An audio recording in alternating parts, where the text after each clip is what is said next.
Hey everybody, Cinephile Mike is here, and it is day 68 of Award Season Review Season 3. 97 reviews coming at you in 97 days, covering many of the films contending for awards recognition this season. Now, as some of the films I'm reviewing here may still be in theaters, be awaiting a re-release, or like in terms of this one, is awaiting its main release.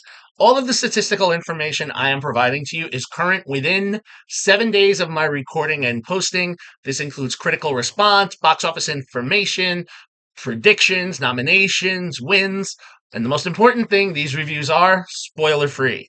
Also, remember, make sure you check out my website, cinephilemike.com, for other great award season content, great reviews, and some additional fun content, which I'll talk about in a moment, especially with films like this.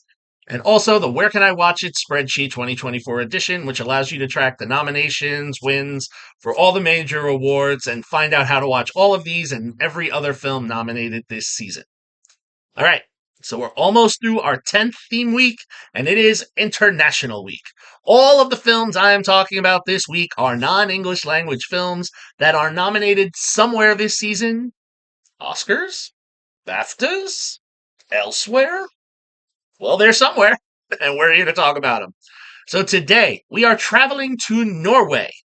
For their official Oscar entry, IFC Films' Armand.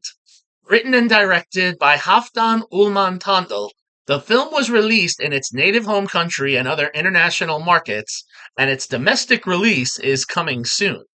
I'll get there. So thus far, the international box office take, which makes up the worldwide take for the film, is currently at $647,979. Critically, the film right now only posts critical reviews, and from the 32 reviews on Rotten Tomatoes, the film is certified fresh with a 72%.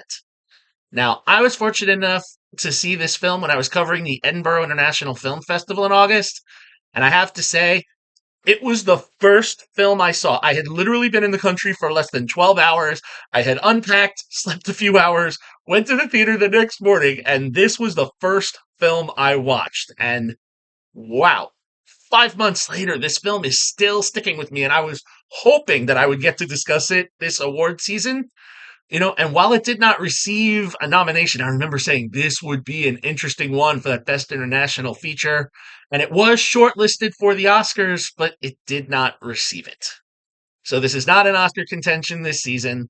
Outside of that, the film did win the Golden Camera Award for Tondel, and it was nominated for the Un Certain Regard, two prizes at the Cannes Film Festival.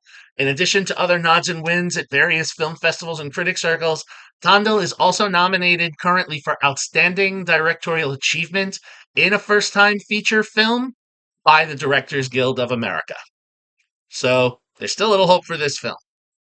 So what is it about? Well, meet Elizabeth, played by, and yeah, I'm going to say it, by the extraordinary Renata Rensve, who we have seen earlier this season. I talked a little bit about when I talked about A Different Man. She is a well-known actress who here, and by well-known, her character Elizabeth, also the actress, but the character she's playing, who has arrived on a rather stormy day for an after-hours meeting at her son Armand's school. Now, unsure why she has been called in, she is met by Suna, played by Thea Lambrecht Volen, a new teacher at the school, and brought to her classroom. Shortly after, Sarah, played by Ellen Dorrit Peterson, and Anders, played by Andre Helstvedt, the parents of another boy in the class, John, they come in. Now, John's parents allege that their son John was hit and sexually assaulted by Armand in the boys' bathroom of the school. Now, Elizabeth has been brought to hear these allegations and discuss potential next steps. Floored, Elizabeth doesn't know how to address this at first. Reacting very angrily, this begins a back and forth of he said, although it is really between the parents and the teacher. Ultimately, the school's administration, Jarl, played by Oystein Roger, and Asha, played by Vera Viljovic, they come in to assist Suna, this poor first early career teacher, in the conversation, which proceeds in several rounds of conversation with various breaks within.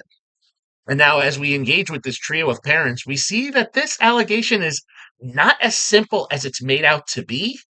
And we will see connections between these parents, the children, and even how with the school and how, things start to come to the surface, things that were long buried come boiling.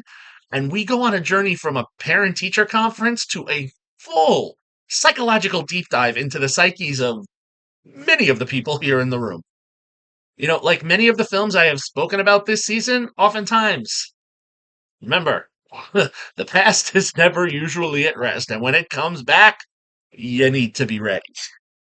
It's really hard for me to say anything else without spoiling this film.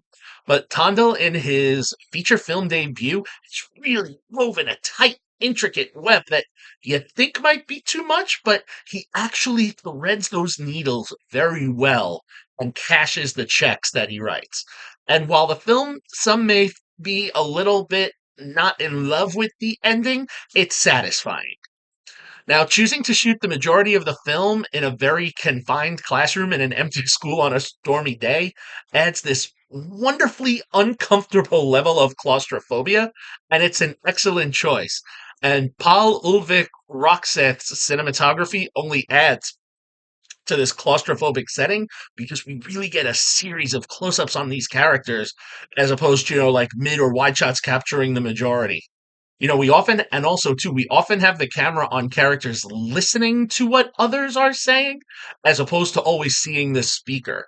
So this gives his very talented cast multiple opportunities to shine. I mean, look, the standout without question is Reinsve.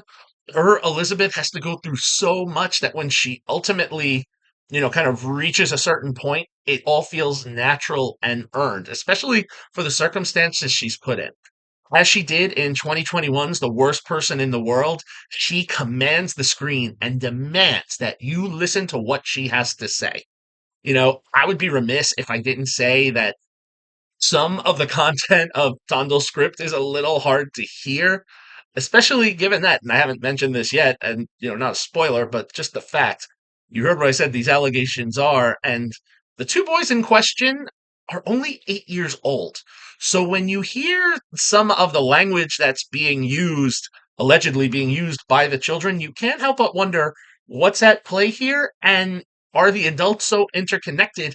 You're left to wonder what's true, what isn't. So really, in addition to being this tense claustrophobic showdown, we really get a fascinating mystery to follow. Now, I will say there is a third act sequence that almost feels a little out of place, but the purpose, if you can read into it, is a nice um extra layer that we get. In all, Armand is an excellent character study film of the way adults behave and often use whatever means available to survive and support their children.